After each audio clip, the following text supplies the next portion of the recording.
السلام علیکم، میں ہوں علینا الیاس اور پروگرام کا نام ہے بریک فاسٹ ود سجاد. میر آپ کو خوش آمدید کہتے ہیں. السلام علیکم میر صاحب. السلام، کیسی ہیں آپ؟ میں بالکل ٹھیک ٹھاک. آج تو اقبال کا یوم وفات ہے. جی بالکل ایسے ہی. ہم نے اعلان کیا تھا کہ چھٹیاں اب یوم پیدائش پہ ہوا کریں گی، 9 نومبر کو ہوا کرے گی.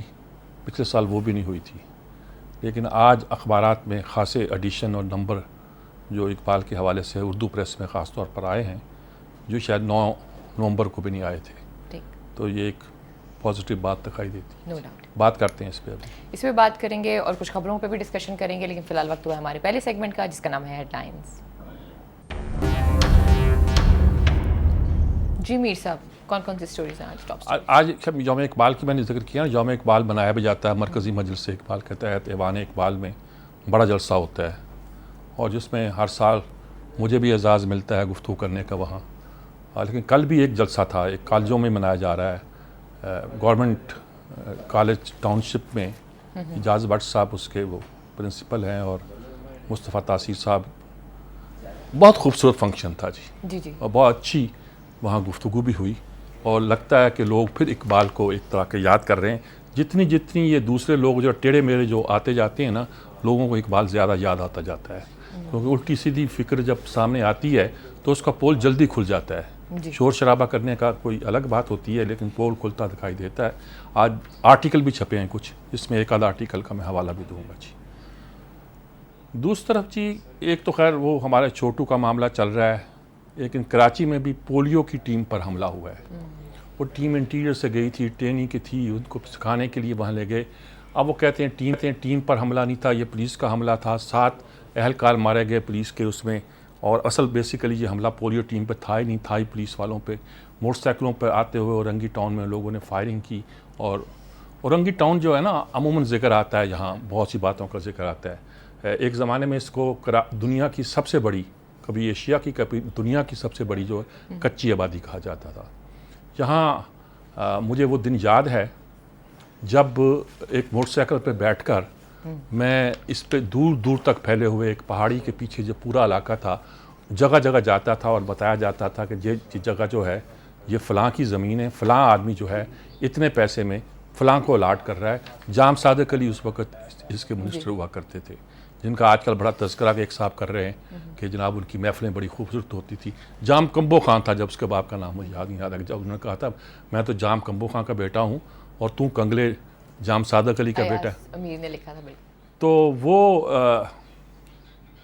بستی سب نے بستے دیکھی ہے جی. اس کی پالیٹکس بھی ایک زمانے میں الگ نظر آتی تھی، ایم کیو ایم سے الگ نظر. وہ مشرقی پاکستان سے آنے والے لوگ وہاں پہلے آباد ہوئے تھے، جن کو بہاری عام طور پہ کہا جاتا ہے. یہ بہاریوں کی ایک طرح کی بستی گنی گئی تھی، لیکن اس کے ساتھ اب پٹھانوں کی بنارس کے ساتھ ساتھ آبادیاں بھی جو تھیں وہ بھی بنتی گئیں. اور جو ٹیلے پہاڑیاں کچھ علاقے میں زیادہ ہیں، اس میں پچھلے دنوں کچے مکانات اس طرح کی جگہ دکھائی گئی تھی جس میں ابینڈنڈ علاقے ہیں، جس میں کہا جاتا ہے کہ جہاں منشیات فروش اور دوسرے جو ہے اسے اپنا گھر بنا لیتے ہیں اور پولیس وہاں جاتی نہیں ہے. اب 1.5 میل پر ایک گھر بنا ہوا چھوٹا سا، کسی کو کیا پتہ کیا چیز ہے جہاں.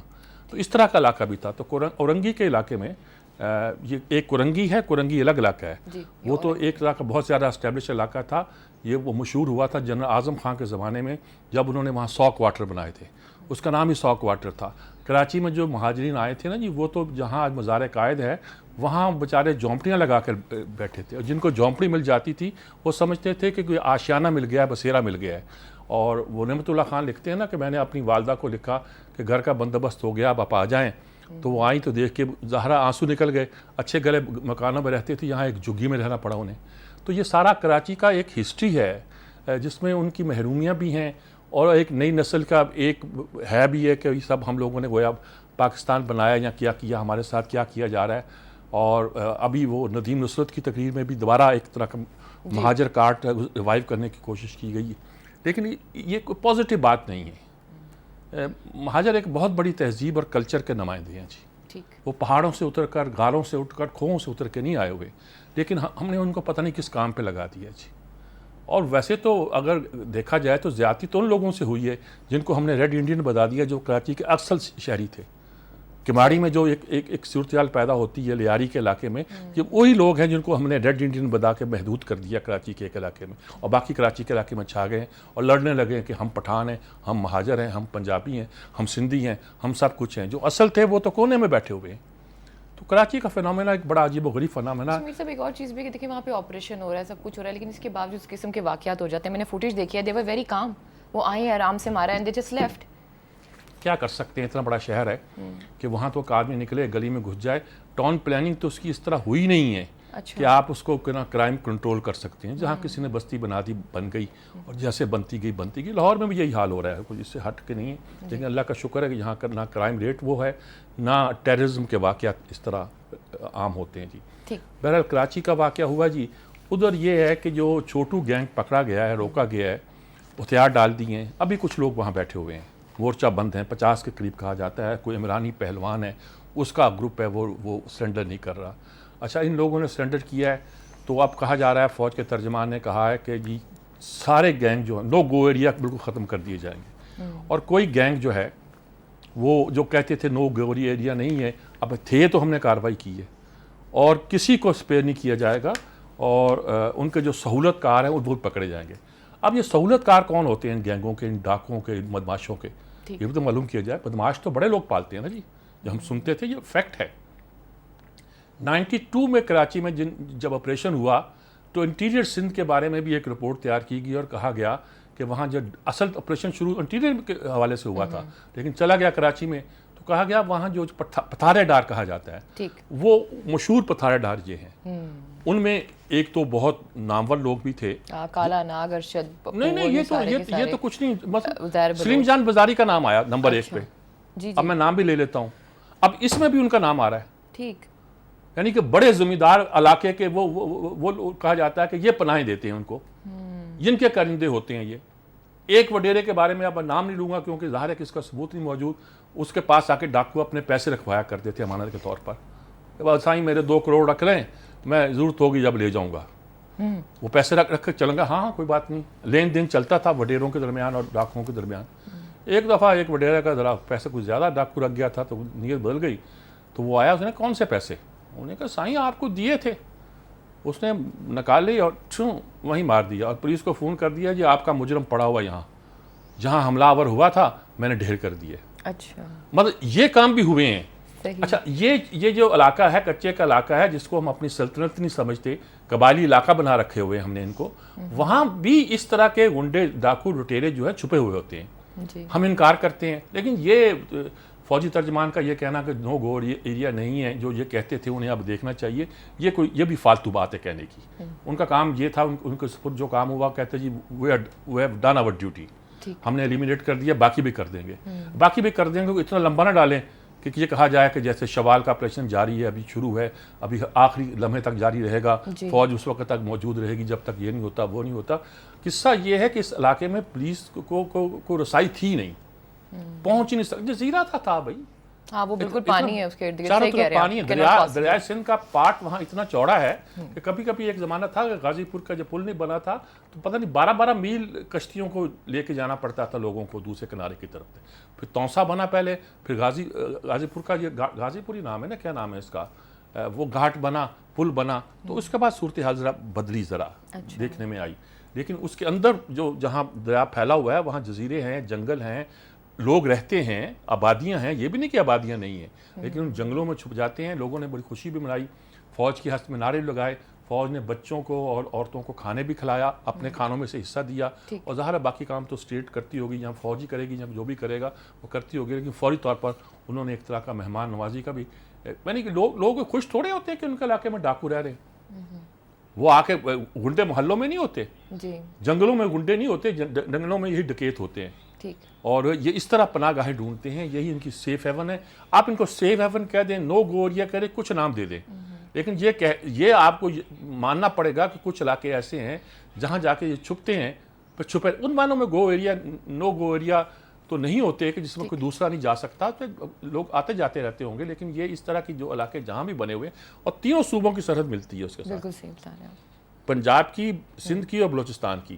ریمجا خان کی پولیس کو داد دی جا رہی ہے, یہ راجن پور میں اس علاقے میں ہے. ادھر سے سندھ میں لوگوں کے نام آ رہے ہیں پتھارے داروں کے, اس سے بلوچستان کی طرف سے ایک دباؤ.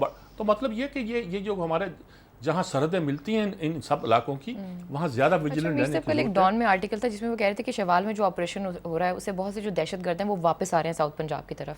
تو وٹ ڈو یو سے آن اٹ سر؟ وہ پتہ نہیں کہاں جا رہے ہیں, مجھے نہیں اور ان کا ان پتا. سے تعلق افغانستان میں جا رہے ہیں کہ groups یہاں کے ساؤتھ ساتھ. پنجاب کی طرف. ساؤتھ پنجاب بھی اب ایک متھ بن گئی ہے. ایگزیکٹلی. اچھے بھلے شہر ہیں, ٹرین گزرتی ہے وہاں سے, رحیم جار خان, بہاولپور, صادق آباد, بڑی خوبصورت گزرتی ہے. ہٹ کے یہاں کی آباد کاری کیسے ہوئی ہے وہ بھی ایک سوال ہے. کون سی ذات والوں کو, کس ذات والے نے سب سے زیادہ زمینیں الاٹ کی؟ جب نواب صاحب نے کہا کہ آباد کاری کرو, مقامی لوگوں کو زمین نہ دینا, یہ لوگ تو کام نہیں کر رہے, تو پہلے کس کو ملی, پھر کس کو ملی, پھر کس کو ملی, پہلے کتنی بڑی ذمہ داری ملی, پھر چھوٹی زمینیں ملی, پھر اس چھوٹی ملی, اسی حساب سے ان کی پولیٹیکل طاقت وہاں موجود ہے. تو جہاں تک یہ فیوڈل سسٹم ایگزسٹ کرتا ہے, چاہے کس طرح بھی قائم کیا ہو, انگریز نے قائم کیا ہے یا خود ہمارے ہی کالے بادشاہوں نے قائم کیا ہو, وہ اس کے اثرات ابھی تک وہاں پھیلے ہوئے ہیں. اچھا, یہ صورتحال یہ ہے. دوسری طرف ہماری وہ پاناما لیکس ہیں جی, وہ نواز شریف صاحب آ گئے ہیں جی. اب یہ کہانی یہ لگتی ہے کہ ساک ڈار صاحب ایفرٹس کر رہے ہیں جتنی بھی, انہوں نے فون کیے اپوزیشن کے لیڈروں کو بھی, دوسرے لوگوں سے بھی رابطہ کیا ہے, بات کی ہے. ایک خبر ہے اور پاکستان کی خبر ہے, اور مشکل لگتا ہے کہ غلط ہو, کہ کیونکہ شامی صاحب کا یہ اخبار ہے کہ حکومت کا کمیشن کے قیام کے لیے چیف جسٹس کو خط لکھنے کا فیصلہ. ہاں, اس طرح بالکل کل بڑا اس کا ہو رہا تھا. یہ ایک پہلے احساس تھا, لیکن انہوں نے وہ حتمی تو فیصلہ کر لیا. انہوں نے کہا کہ چیف جسٹس کو لکھیں گے, اور اس بات کا امکان موجود ہے, خبر میں ہے کہ وہ چیف جسٹس صاحب انکار کرتے ہیں جی کہ صاحب یہ مسئلے جو ہیں ہمارے طے کرنے والے نہیں ہیں, انویسٹیگیشن ہمارا کام نہیں ہے, ہمارے پاس اتنا بوجھ نہیں ڈالیں.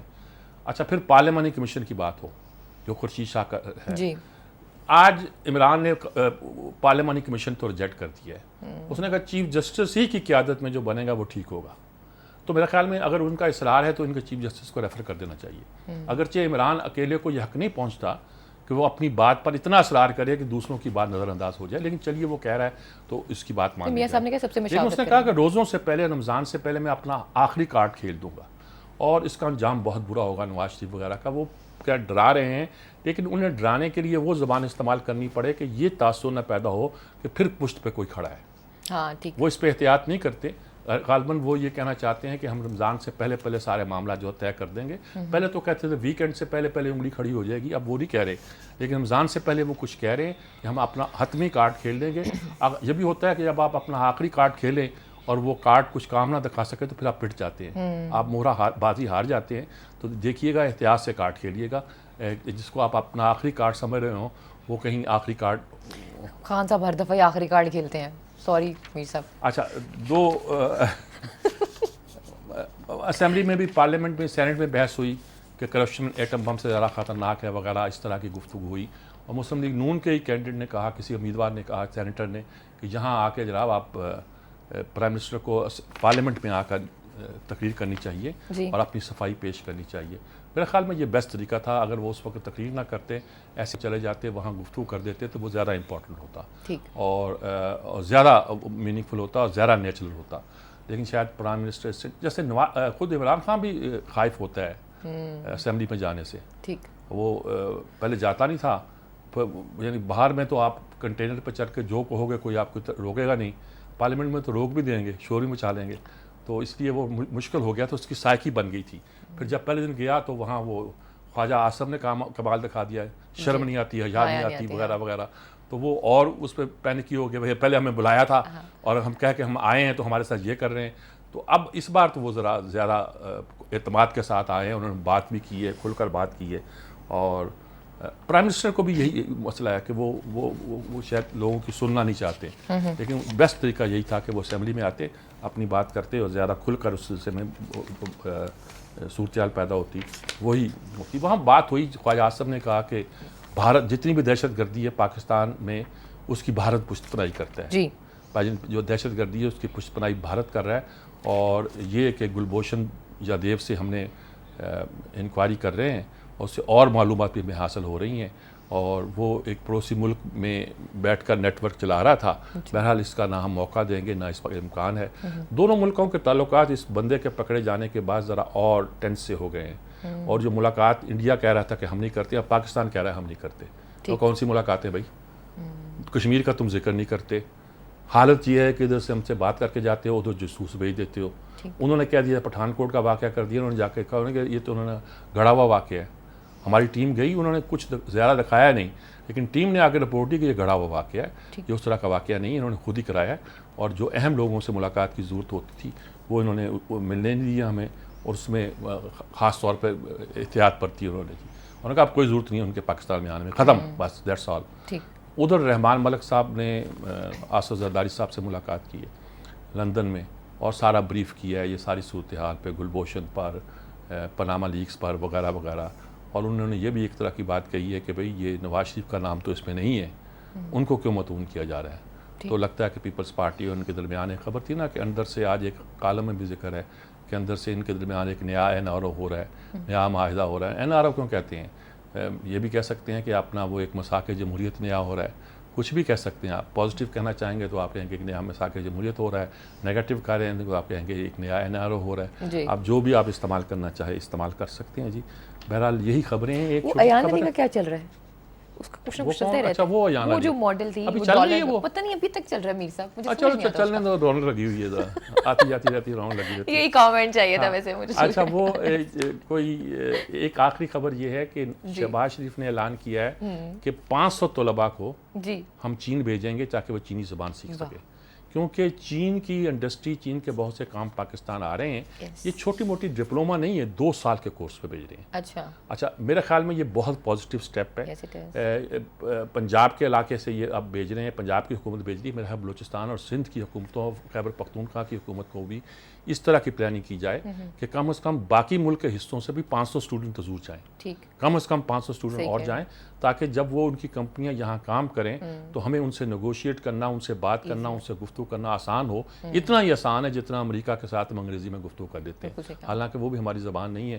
تو نئے فنامنا ہے. پچھلے دنوں میں تھا نا, پڑھیں فارسی بیچیں تیل والا قصہ تھا, جب ایران سے تیل نکلا تھا.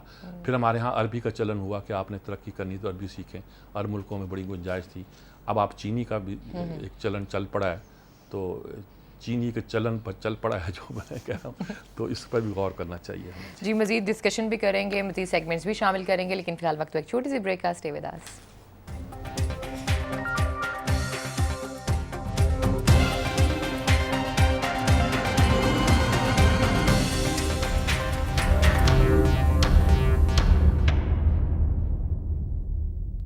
اپنے اگلے سیگمنٹ کی طرف چلتے ہیں جس کا نام ہے انسائٹ.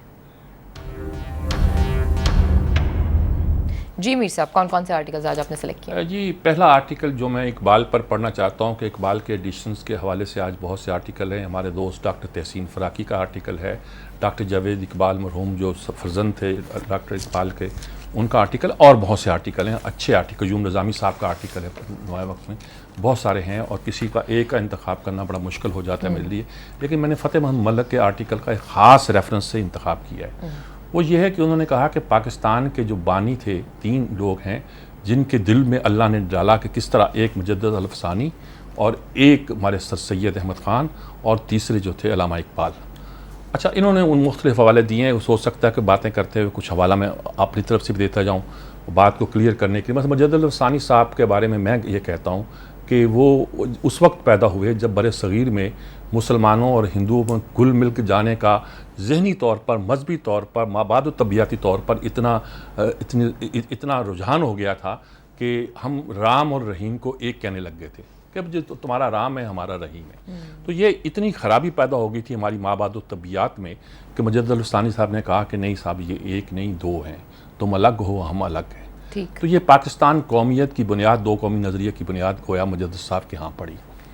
سر سید کا ذکر آیا. سر سید کو بہت سے ریفرنس سے جانتے ہیں, بلکہ کل ہی ایک تقریب میں جس کا میں ذکر کر رہا تھا میں نے یہ کہا کہ صاحب ڈاکٹر جاوید اقبال کے بارے میں نے ان کے انتقال پہ کہا تھا کہ اقبال کی تشریح میں 80% جو ان کی رائے ہے اس سے میں اتفاق نہیں کرتا, کیونکہ وہ اقبال سے زیادہ سر سید کے قریب ہیں. یہ فکری معاملہ ہے, مذہبی معاملہ ہے جس کو میں کہتا ہوں. اور سر سید دوسری اقبال کی بڑی لائن جمال الدین افغانی کی تھی. جمال الدین افغانی کی بڑی لائن اس وقت ملت اسلامیہ کے سب سے بڑے, اتنے بڑے سیاسی رہنما تھے.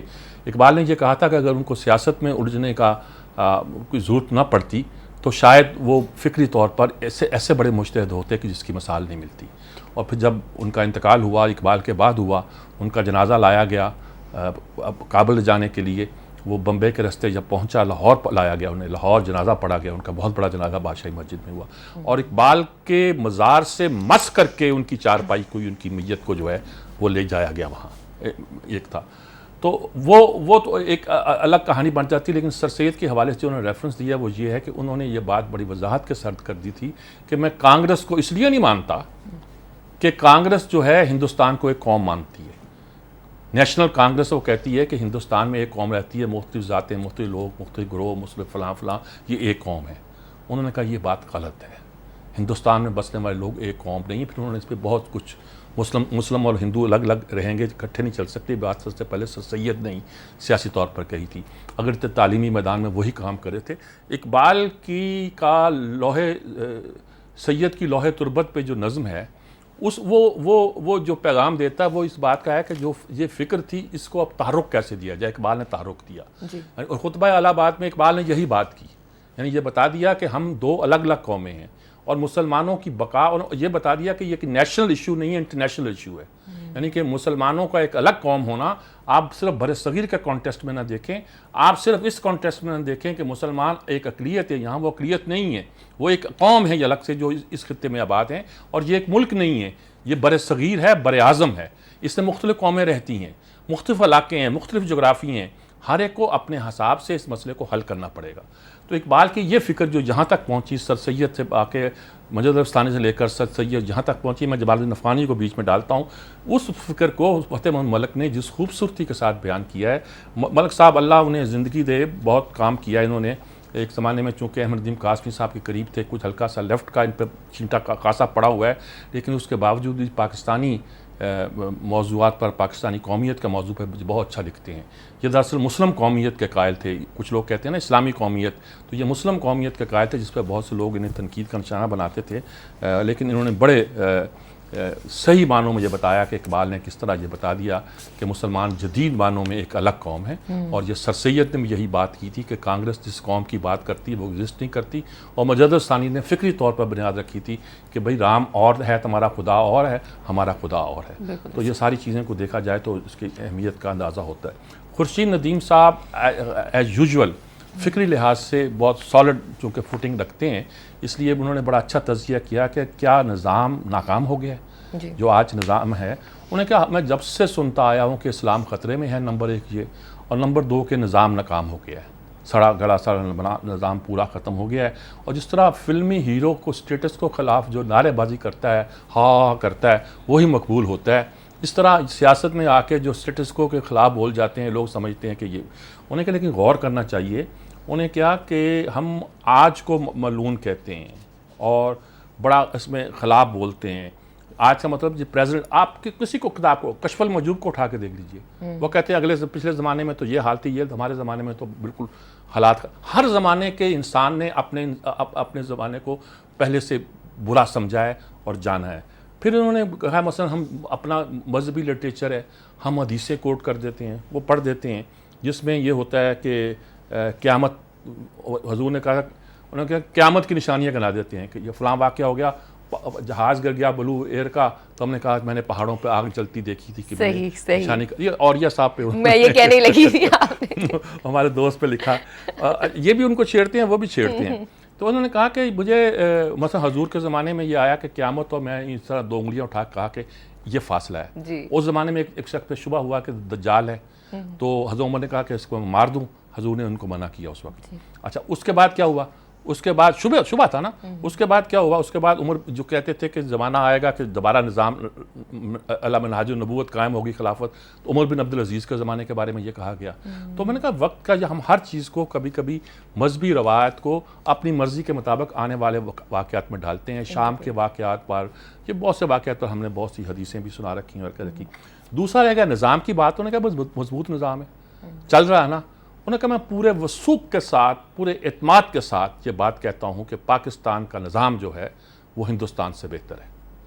فرق صرف یہ ہے کہ ہمارے ہاں فوجی انٹرفیئرنس ہوتی رہی ہے، اس کا تسلسل باقی نہیں رہا۔ مجھے یاد ہے کہ 77 میں نے دیکھا تھا جب یہ موومنٹ چلی تھی نظام مصطفیٰ کی، جس کا نام دیا گیا بعد میں، تو ایک ایڈیٹوریل ہی میں نے لکھا تھا، شامی صاحب شاید اس وقت جیل میں تھے یا چھٹی پہ تھے شاید، کیا تھے، تو ایڈیٹوریل مجھے لکھنا پڑا، تو میں نے لکھا تھا کہ بھئی یہ جو ہم کہتے ہیں کہ بھئی خاص طور پر یہ بات ہے کہ انجر پنجر پڑے ہوئے ہیں اس نظام کے، جس نظام کی سڑکوں پہ جگہ جگہ پھیلی ہوئی ہے اور گندگی نظر آتی ہے. یہ نظام جو ہے یہ اس میں کوئی شک نہیں ہے کہ پاکستان کی جو جمہوری امنگیں، آدرشیں اور تمنائیں ہیں پاکستانی قوم کی، وہ کسی قوم سے کم نہیں ہیں. مسئلہ صرف اتنا ہے کہ ہمارے ادارے مضبوط نہیں ہو سکے. انہوں نے وہی بات کو اور طرح اپنے انداز میں کہا ہے، اور یہ کہنا کہ پاکستان کا نظام بھارت کے نظام سے بہتر ہے، اور ایسے ایک بالکل ڈیٹیچڈ ہو کے گفتگو کرنے والے شخص کا یہ کوئی معمولی بات نہیں ہے جی. اور انہوں نے بہت خوبصورتی کے ساتھ اس بات کو بیان کیا ہے جی. 2 آرٹیکل تو یہ ہیں جی، اور 2 آج عائشہ صدیقہ اور انجم نیاز نے بالکل الگ سے لکھے ہیں. 2 آرٹیکل کتابوں کے حوالے سے ہیں. کتابوں کے حوالے سے آرٹیکل میں بعد میں پڑھوں گا، پہلے میں رابرٹ فسک کا ایک آرٹیکل اشارہ کرنا چاہتا ہوں. یہ چونکہ مڈل ایسٹ کی صورتحال پر ہے کہ Obama knows 9/11 was linked to Saudi Arabia but it has oil.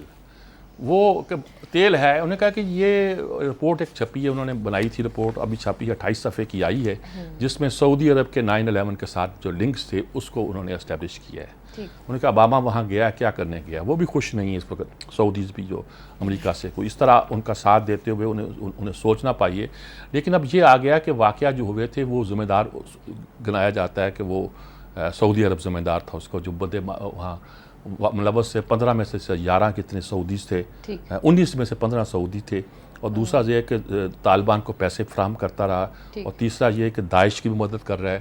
چوتھا یہ ہے کہ اسامہ بن لادن کو گویا اس نے اس محاذ پہ لگا رکھا تھا. تو یہ ساری چیزیں اب وہ امریکیوں کو اب یاد آ رہا ہے کہ سعودی عرب تو بڑی گڑبڑ چیز ہے، وہاں تو ساری چیزیں وہ پروان چڑھتی تھی، وہ سارا پیسے دیتا رہا ہے، مدد کرتا رہا ہے. لیکن یہ کچھ کر نہیں سکتے تھے اس لیے کہ وہاں تیل تھا. اب کہتے ہیں کچھ حالات بدل رہے ہیں. انہوں نے کہا یہ دیکھیے اگر شاہ سلمان کا خدا نہ کرے انتقال ہو گیا تو ڈیوڈ کیمران اپنے ملک کا پرچم جو ہے ایک دن کے لیے سرنگو کرے گا. ہمارے یہی تعلقات ہیں، اس طرح کے ہیں، اور دوسری حکومتوں پہ بھی دباؤ ڈالا جا رہا ہے. اور اب امریکہ بہت سے فری رائڈرز نہیں چاہتا جو کہ داعش کی حمایت کرے. تو اب امریکہ بھی ری تھنکنگ کر رہا ہے، اور خود سعودی عرب کے اندر بھی ری تھنکنگ ہو رہی ہے. اس کے باوجود تعلقات ایک خاص طور پہ گندے ہوئے ہیں ان معاملات میں کہ وہاں تیل کی دولت ہے، پیداوار ہے. یہ رابرٹ فسک کا ان موضوعات مڈل ایسٹ پہ اس سے بڑی اتھارٹی شاید ہی میں نے دیکھی ہو. تو اس لیے اس کو بڑے سنجیدگی سے دیکھنا چاہیے اور دیکھنا چاہیے کہ وہاں کیا تبدیلیات کیا ہو رہا ہے. لیکن میرے سے ایک اور چیز تھی، کل اس پہ نیو یارک ٹائم پہ ایک رپورٹ آئی ہوئی تھی جو اوباما کی لیگیسی کے حوالے سے تھی کہ اس نے اس پہ انویسٹ کیا ہے سعودی عرب نے ویپنز کے حوالے سے $50 بلین کی انویسٹمنٹ کی ہوئی ہے. سب سے بڑا بائر ہے نا جی وہ، لیکن ہتھیار چلاتا بندہ ہے نا جی، آٹومیٹک تھوڑا چل جاتے ہیں. لیکن ان کی مشاورت سے یہ دوسرے ملکوں میں دیتے ہیں. دو پلاسی اپنی ٹھس کرسی تو ایسی لطیفہ ہی ہے نا. ایگزیکٹلی، بالکل صحیح بات کیا آپ نے. مزید بھی ڈسکشن کا سلسلہ جاری رکھیں گے، لیکن فی الحال وقت ایک چھوٹی سی بریک کا. ناظرین اسٹے ود اس.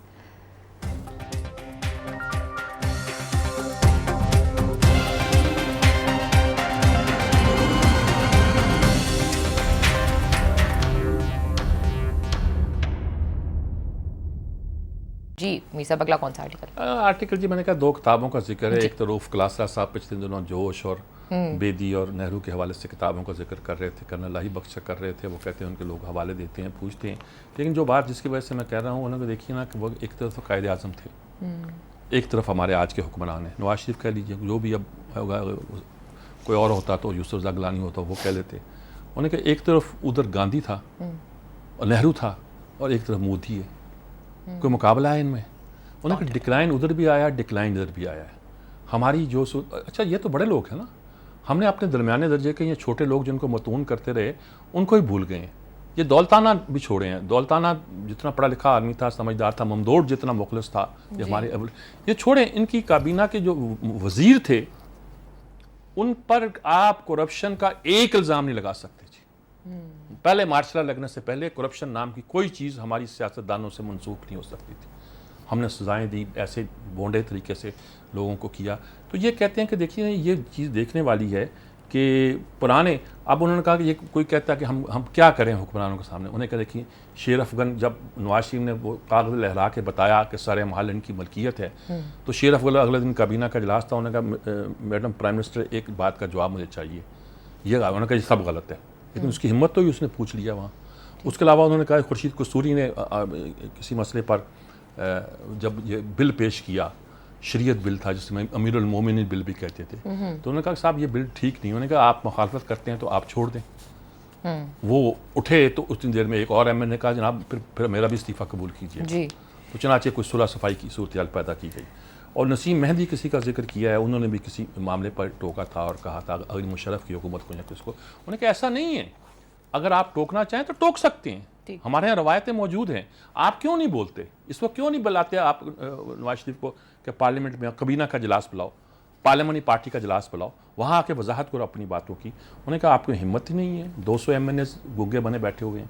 حامد بھی نے ایک دوسری کتاب کا حوالہ دیا, یہ خاموشی کہاں, جو جنرل شاہد عزیز کی کتاب ہے, جو کور کمانڈر تھے لاہور کے. انہوں نے ڈی ایچ اے کی انکوائری کے لیے افسر مقرر کر دیا ایک بریگیڈیئر کے تحت رپورٹ کے لیے. وہ شرف نے وہ بلا کہا کہ یہ آپ کیا کر رہے ہیں؟ انہوں نے کہا کہ بھئی میں یہ کر رہا ہوں. خیر وہ بھی اپنی صفائی پیش کرتا ہے, شاہد عزیز خان کا حصہ تھا. انہوں نے کہا میں یہ رپورٹ ہے, میں رپورٹ آپ کو بھیج دوں گا, باقی آپ جانے آپ کا کام. رپورٹ بھیجی گئی, پتہ چلا کہ ڈی ایچ اے میں کچھ بدعنوانیاں ہوئی ہیں, لیکن وہ رپورٹ آخری وقت تک پڑی رہی. اس کے بعد انہوں نے کہا کہ تمہاری ریپوٹیشن بڑی اچھی ہے لاہور میں, تم جو کرو نیب کے بن جو سربراہ. پھر اس کی تفصیل ہے کہ نیب کے کس کس مقدمے میں روکا گیا, کہ فلاں شوگر بلوں کا مقدمہ آیا روکا گیا, تیل کا مقدمہ پیدا ہوا کہ یہ پٹرول وغیرہ میں گڑبڑ ہوتی ہے, انہوں نے روکا. پھر شاہد عزیز نے کہا کہ اپنا شوکت عزیز نے ان کو بتایا کہ کوئی گڑبڑ ہی نہیں ہے, کوئی سوال ہی پیدا نہیں ہوتا. تو یہ جو ادارے تحقیق کرتے ہیں, مطلب اشارہ یہ تھا کہ فوجی حکومتوں کے درمیان بھی کرپشن کو کس طرح ہضم کیا جاتا رہا ہے, اور آج کے دور میں کیا جا رہا ہے. تو ہم چیخ رہے ہیں اور پارسا بنے بیٹھے ہیں, تو ہمیں یہ باتیں بھی دیکھنی چاہیے. اور ہر زمانے میں لوگ جو تھے وہ آواز اٹھانے والے بھی موجود تھے. اور نے کہا کہ جب یہ سارا ہو رہا تھا کیس, تو یہ بھی کہا گیا کہ امریکہ برطانیہ کا دباؤ ہے, ہم اس بات کو دبا دیں کیونکہ این آر او کر کے ہم نے بے نظیر کو واپس لانا ہے. تو ہر کام ہوتا رہا, ہر زمانے میں ہوتا رہا. اس کتاب کے ریفرنس سے انہوں نے, جس کا چرچا رہا ہے 1 سال 1.5 سال پہلے جب یہ آئی تھی, بہت چرچا رہا ہے. اچھا, اب انجم نیاز صاحبہ جو ہیں وہ کہتی ہیں کہ بہانے سے یہ چلے جاتے ہیں باہر, علاج بیمار ہو گئے. خیر تبصرہ تو انہوں نے نواز شریف کے جانے پہ کیا, ساتھ انہوں نے کہا کہ زرداری بھی چلے گئے تھے, لندن میں گھومتے پھرتے تھے بعد میں. اچھا, وہ ایک اور عدالت میں پیش ہونا پڑا انہیں سوئس کورٹ میں, تو انہوں نے بہانہ کر دیا کہ ایک ماہر نفسیات نے بیان دے دیا کہ یہ ٹریول کرنے کے قابل نہیں ہے. یہ صورتحال پیدا ہو گئی. اور مشرف جو ہے وہ اتنا بڑا کمانڈو, وہ بیمار ہو کے چلا گیا. تو یہ جیل میں جا کے بیماری کہاں سے اود کر آتی ہے؟ اچھا, میں اس پہ زیادہ اس لیے نہیں کہتا کہ مجھے یہ تو بالکل یقین ہے کہ نواز شریف بیمار ہیں جو اس بیماری کے لیے تھے, اور یہ بھی مجھے پتہ ہے کہ اس کا علاج جہاں ان کے ماہرین ڈاکٹروں نے یہی مشورہ دیا کہ آپ اسی آدمی کے ساتھ جائیں جس نے آپ کی سرجری یا اور پروسیجر کیا تھا, بہتر طور پر وہی ایڈوائز کر سکتا ہے. یہ مجھے معلوم ہے, لیکن اس نے بڑی خوبصورتی کے ساتھ, یہ تو کچھ نہیں, عاصم حسین کا ذکر کیا, آج چنگے بلے تھے, جیل میں جا کے کہنا کہ رسول ہی نکل آئی, پتہ نہیں. اچھا, ہر آدمی کے بارے میں دیکھو, بہت سارے ہمارے ہیں کہ وہ جیل میں چل پھر نہیں سکتے, دکھائے جاتے ہیں, پیشی پہ آتے ہیں تو پتہ نہیں کہ سہارے سے آتے ہیں یا لاٹھی سے آتے ہیں, لیکن جب اقتدار کی بو سونگتے ہیں تو ایسے ہٹے کٹے ہو جاتے ہیں, یہ کچھ تھا ہی نہیں. تو اس پر انجم نیاز صاحبہ نے اپنی خاص انداز میں گفتگو کی ہے, اور مزہ لیا ہے کہ یہ تو بہت سے ریفرنس کو دیکھے بھی ہوں گے, وہ واقعہ بیان کیے ہیں. اچھا, عائشہ صدیقہ بھی آج پنجاب سے جنوبی پنجاب تک, وہ جنوبی پنجاب پہ لکھ رہی ہیں, اور وہاں ایک خانقاہ صوفی محکم دین کی خانقاہ کا ذکر کیا ہے کہ جو بہاولپور سے 11 کلومیٹر کے بعد, اس کے ارد گرد گند بڑا پڑا ہوا ہے.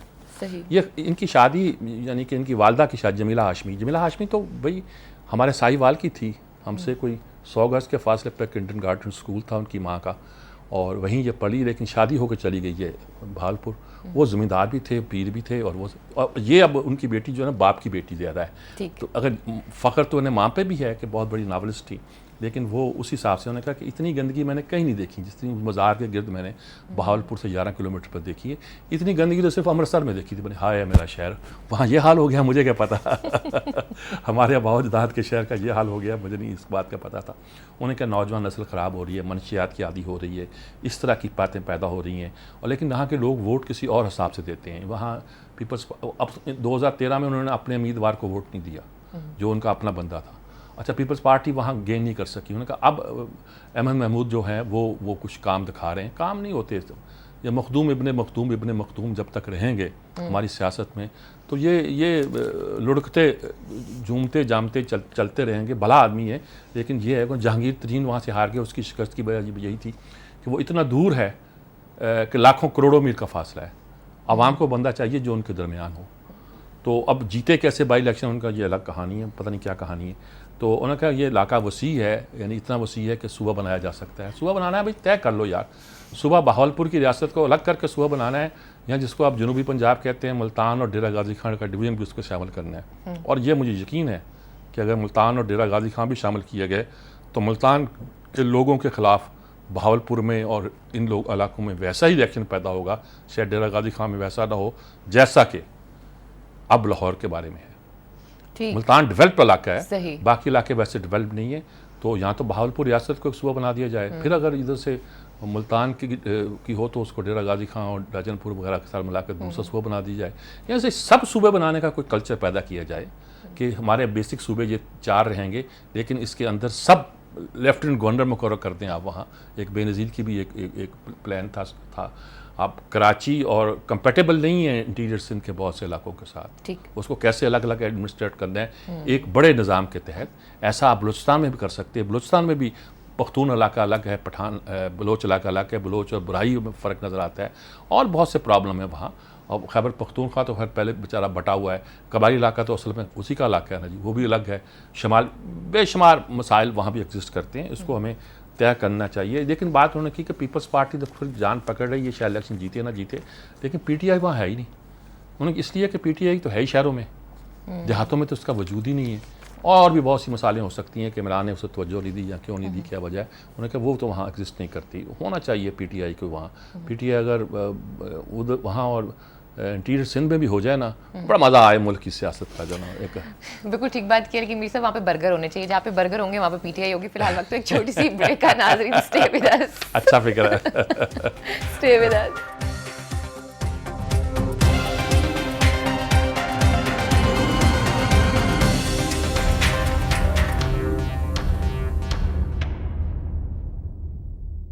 آخری سیگمنٹ کی طرف چلتے ہیں جس کا نام ہے ان پٹ.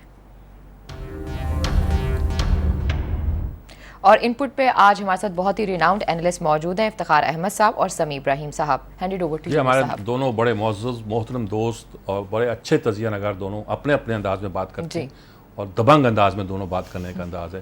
تو میں تو سہم گیا ہوں ابھی سے, تو باری باری پوچھتے ہیں. سمیع ابراہیم صاحب السلام علیکم. جی وعلیکم السلام. جی جناب آپ سے پہلی سوال یہ کہ پوچھنا, یہ پاناما لیکس کہاں لے کے جائے گی ہمیں, کیا ہو رہا ہے جی؟ آپ زیادہ باخبر ہیں, اسلام آباد میں بیٹھے ہوئے ہیں, کیا چلے گا؟ پھر افتخار صاحب سے پوچھیں گے ان کا نقطہ نظر کیا ہے. دیکھیے, پاناما لیکس میں ایک جتنا ہلچل ہم نے اخباروں میں دیکھی ہے یا میڈیا میں دیکھی ہے, اگر یہاں پر جو لوگ براہ راست اس سے وابستہ ہیں, جن پر الزام ہے, وہاں پر ہمیں کوئی اتنی زیادہ ہلچل نظر نہیں آتی. بڑے مطمئن نظر آتے ہیں, اور ان کا خیال یہ ہے کہ وہ اس کرائسس سے نکل جائیں گے.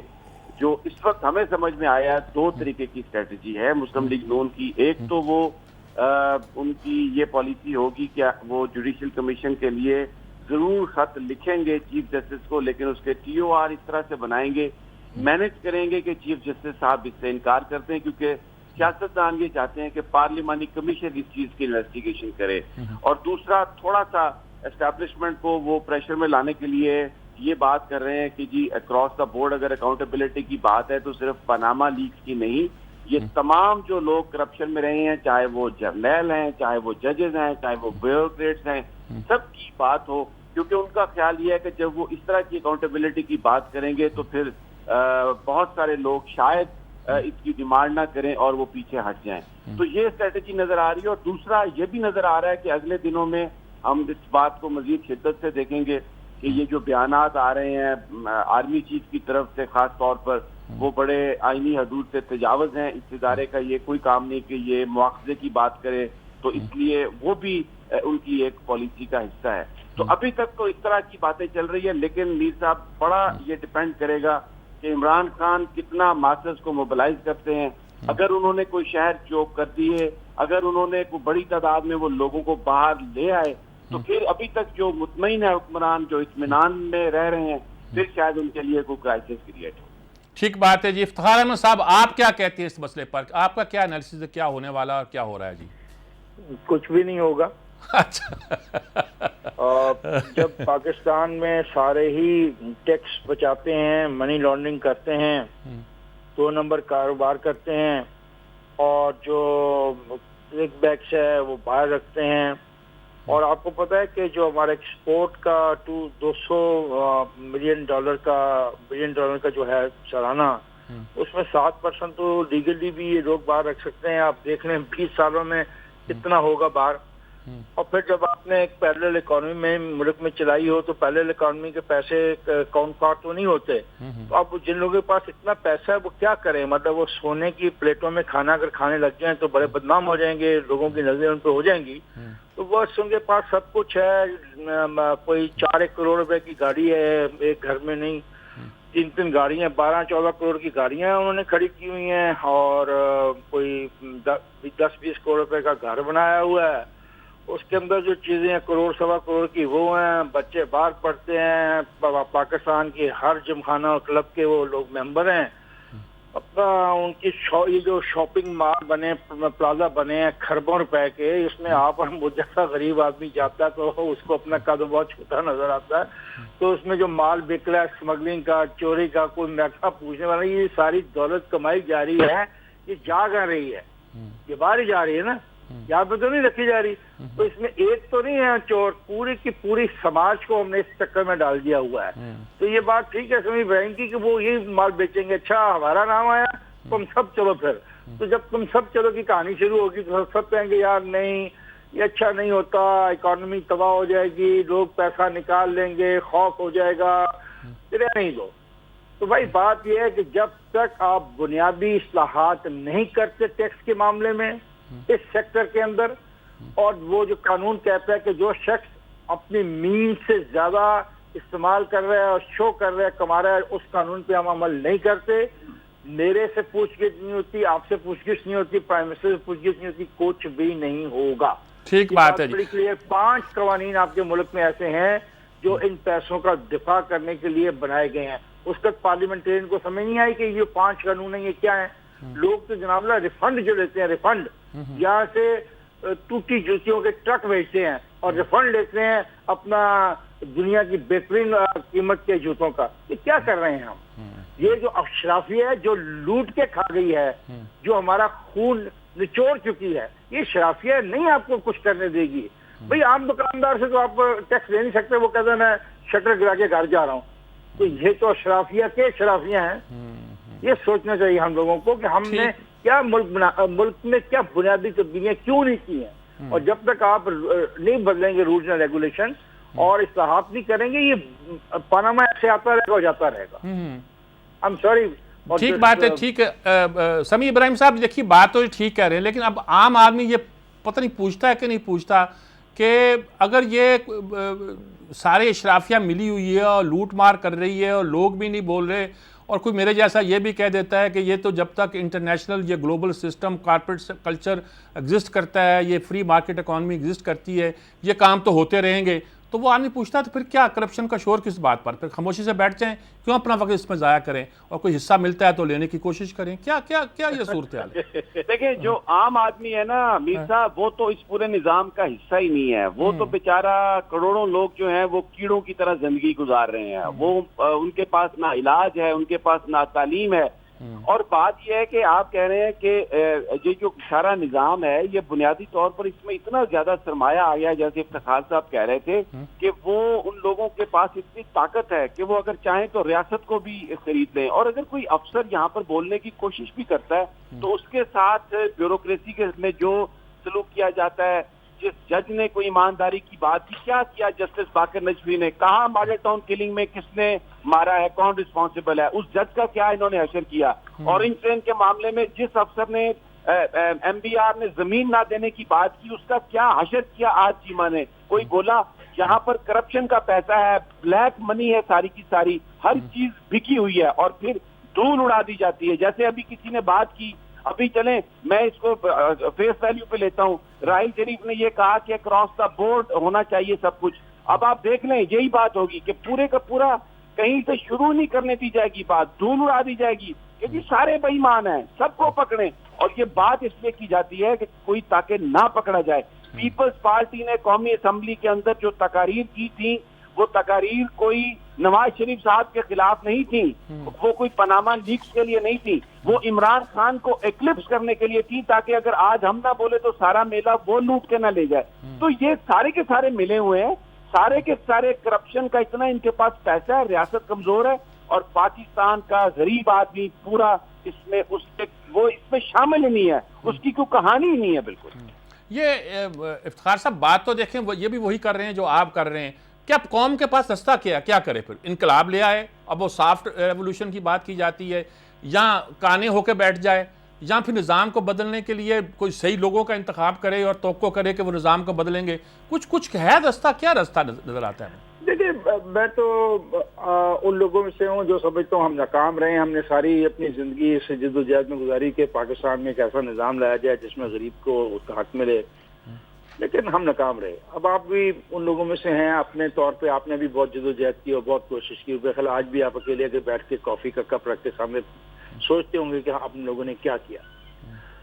میں سمجھتا ہوں کہ یہ جو راحیل شریف نے کہا، اور کل میں نے راحیل شریف کی بغیر نام لیے حمایت کی، آپ یقین کریں کہ اس محفل میں میرے ساتھ مجھے وہ لتاڑا گیا کہ آپ سوچ نہیں سکتے. حالانکہ میں فوج کا حامی نہیں ہوں، میں ڈیموکریٹ ہوں، پیدائشی طور پر ڈیموکریٹ ہوں، اور میں نے ڈیموکریسی کے لیے پریکٹیکلی مار کھائی. لوگ تو باتیں کرتے ہیں نا افسانوی طور کے اوپر اور ایسے شوقیہ طور پہ، ہم نے تو مارے کھائی ہیں، اپنے کیریئر تباہ کیے ہیں. میں خود اس معاملے میں الجھ کے رہ گیا ہوں. میری سمجھ میں نہیں آ رہا لیڈر آپ کے پاس ہے کوئی نہیں ہے، لیڈر قیادت کوئی ہے نہیں ہے. فوج کو ہم یہ رول دے نہیں سکتے ہیں، اور اگر فوج کو رول دے پھر فوج پہ سوال اٹھتا ہے کہ کیا فوج کے اندر جو خربوں کی روپے کی جو کرپشن ہے وہ کہاں جائے گی. بڑا کنفیوژن ہے. میں تو کہتا ہوں کہ مولانا سراج الحق صاحب کو آگے آنا چاہیے. یعنی میں یہ بات کرنے لگا ہوں آج. میں کہہ رہا ہوں جو لوگ اسلام کی بات کرتے ہیں اور دین کی بات کرتے ہیں، وہ اسلام اور دین کے اندر کچھ نہ کچھ کہیں نہ کہیں لکھا ہوا ہے نا کہ رشوت حرام ہے اور رشوت لینا حرام ہے اور رشوت دینا حرام ہے. شاید وہ لوگ آگے آ کے یہ بات کریں تو وہ ایک نئی لیڈرشپ کو فراہم کریں گے، کیونکہ موجودہ لیڈرشپ کو میری سمجھ میں نہیں آتا کہ چل پڑی ہے. کیوں جناب سمیع ابراہیم صاحب؟ اچھا آپ بات مکمل کر لیں پہلے. عمران خان اگر چاہتا تو وہ کر سکتا ہے، لیکن وہ صرف اور صرف پرائم منسٹر کا استعفیٰ لینا چاہتا. بدقسمتی ہماری ہے کہ وہ پرائم منسٹر کے استعفے سے سمجھتا ہے ملکی مسائل حل ہو جائیں گے، جبکہ پرائم منسٹر کے استعفے سے ملکی مسائل حل نہیں ہوں گے. مکمل اصلاحات چاہیے. چھوٹی سطح تک پوچھا جائے کہ افتخار صاحب آپ کا پیسہ کہاں سے آیا تھا. ٹھیک بات ہے. سمیع ابراہیم صاحب یہ آپ کیا لاسٹ ورڈز کیا کہیں گے اس بات پہ؟ وہ تو کہتے ہیں کہ نظام یہ لوگ چینج نہیں لا سکتے. یہ بات بالکل صحیح ہے افتخار کی کہ اگر کوئی آدمی اس وقت اکاؤنٹیبلٹی کی بات کرتا ہے تو سیاستدان کہتے ہیں یہ ایجنسیوں کا آدمی ہے، اور اگر کوئی آدمی یہ بات کرے کہ جناب یہ سیاست چلنی چاہیے تو پھر ہماری فوج یہ کہتی ہے کہ یہ بھی سیاستدانوں کے ہاتھوں بکا ہوا ہے. رuthless اکاؤنٹیبلٹی چاہیے. آپ نے اس ملک کو بچانا ہے. کوئی ایکسٹریم آپ میئر اگر آپ لے سکتے ہیں تو لے لیں، کوئی بھی لے لیں، لیکن پرابلم وہی ہے کہ کون اس کو کرے، کیا اس کو آپ آگے لے کے جائیں. رuthless اکاؤنٹیبلٹی واحد حل ہے. اس میں کوئی یہ نظام رکھا جاتا ہے نہیں رکھا جاتا، مجھے اس سے غرض نہیں. اگر کوئی اکاؤنٹیبلٹی ہو جائے کہ کئی 70 سال میں ایک دفعہ تو اس قوم کو میسج دے دیں کہ اگر کوئی بے ایمان بڑے بے ایمان کو سزا ہم دے سکتے ہیں تو شاید اس سے عام آدمی کو کوئی انکریجمنٹ ہو. اس وقت تک تو پچھلے 70 سال میں ہم نے کسی بڑے ٹیکس چور کو، کسی بے ایمان کو کوئی سزا نہیں دی، اور یہ میسج دے رہے ہیں کہ بھائی تم بھی ٹیکس پے نہ کرو، بے ایمانی کرو تو سروائیو کر سکتے. ٹھیک بات ہے جی. اصل خلاصہ یہ ہے کہ ہم نے آج تک احتساب نہیں کیا. ایک بار مثالی احتساب ہو جائے تو شاید نظام بھی بدل جائے، لوگ بھی بدل جائیں، انداز بھی بدل جائے. خدا کرے کہ کچھ نہ کچھ تو ہو ہی جائے گی. احتساب ہونا ہے تو احتساب ہو جائے، احتساب نہیں ہونا، کوئی اور انقلاب آنا ہے تو وہ انقلاب آ جائیں. لوگ خلق خدا بہت تنگ ہے جی. یہی بالکل ٹھیک بات کی امیر صاحب آپ نے. بہت افتخار احمد صاحب اور سمیع ابراہیم صاحب اور مجھے اور امیر صاحب کو اجازت دیجیے. اپنا بہت خیال رکھیے. دوبارہ کل ملاقات ہوگی، تب تک کے لیے اللہ حافظ.